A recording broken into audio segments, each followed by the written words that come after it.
Watch this bridge collapse under its own weight.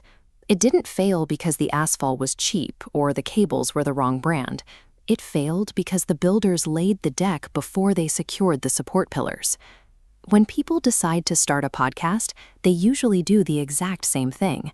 That structural failure is what we call premature production. It happens when you start building the show, picking a name, booking guests, and recording audio before your strategy is actually strong enough to support it.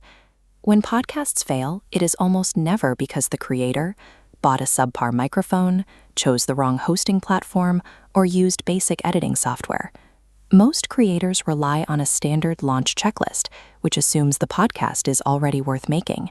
To avoid failure, you need a pre-launch viability filter to test the concept before you spend a single dollar. The standard timeline moves from raw idea straight into buying gear and recording, inevitably hitting pod fade by month 3.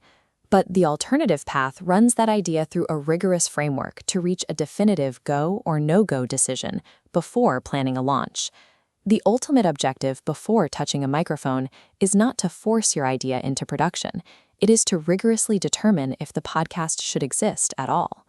You can self-diagnose premature production by looking for 4 specific symptoms. The first is having an interesting topic you want to talk about, but 0 specific, measurable business objectives attached to it. The second symptom is a reliance on that initial spike of launch enthusiasm. You might have the energy to record 3 episodes this weekend, but completely lack the realistic, long-term capacity to sustain that output. The third warning sign is identifying a broad target audience, like entrepreneurs or leaders, without articulating the exact, unique value those specific listeners will extract from your content. Finally, there's the format trap. This is when you select a heavy-lift, multi-camera interview format purely because it sounds professional, rather than choosing a setup that actually fits your available staff and time. Left unaddressed, these symptoms create structural instability. Once the initial excitement of launch day fades, the show usually grinds to a halt under its own operational weight. This diagram illustrates the show compass, the central diagnostic tool to test a podcast's true viability before investing resources. Watch what happens when we adjust the first node. You must define a strict business objective, condensing a loose topical interest into a targeted authority. By locking in this input, you gain the ability to track clear ROI. Every single episode now has a precise function. The trade-off is explicit. You actively abandon mass appeal topics for highly targeted, durable industry authority. Now we test the second input, an honest capacity audit. You must weigh your available hours against the heavy expectations of weekly production energy. The outcome of this audit is a production format that matches your reality. You select a workflow you can sustain for years, instead of a sprint you can only maintain for a few weeks. But again, this requires a necessary trade-off. You sacrifice the ego of a high-production show in favor of a simpler, less glamorous format. A podcast only achieves true strategic fit when all 5 nodes actively support each other. Ignoring even a single node will derail the show's ultimate purpose. Once you map those trade-offs on the theoretical compass, you have to push those answers into practical execution using the viability assessment tool. As you can see in this flowchart, you feed your show compass answers directly into the strategic fit scorecard.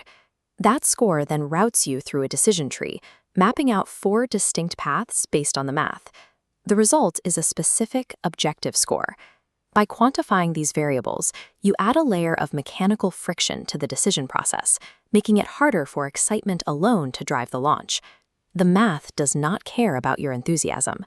You risk realizing a beloved passion project must be delayed or entirely canceled due to low viability. To accelerate this planning process, the starter kit includes an AI prompt pack, engineered specifically for critiquing and refining your initial strategy.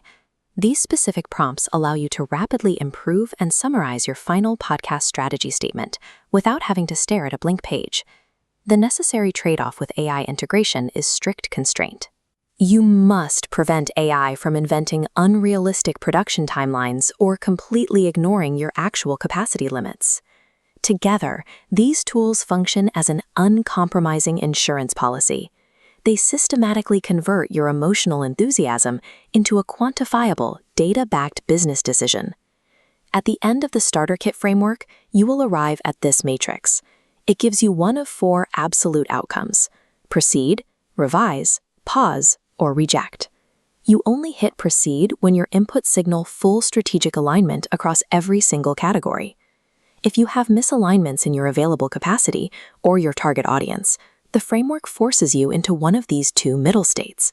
You either revise the plan or pause until resources improve. Landing on reject means you've successfully identified a resource drain before it started, allowing you to reallocate those thousands of dollars and hours toward projects that actually work. This layout shows exactly who needs this kit. It's built for time-poor executives, optimizers, and agencies demanding their podcast serve a measurable strategic purpose. Conversely, if you are a hobbyist who views the recording process itself as the primary reward and you do not care about ROI or business alignment, this framework is going to feel far too rigid for you. The most profitable podcast decision a business can make might be deciding not to start one at all. But if you do proceed, this framework ensures you hit record with absolute certainty.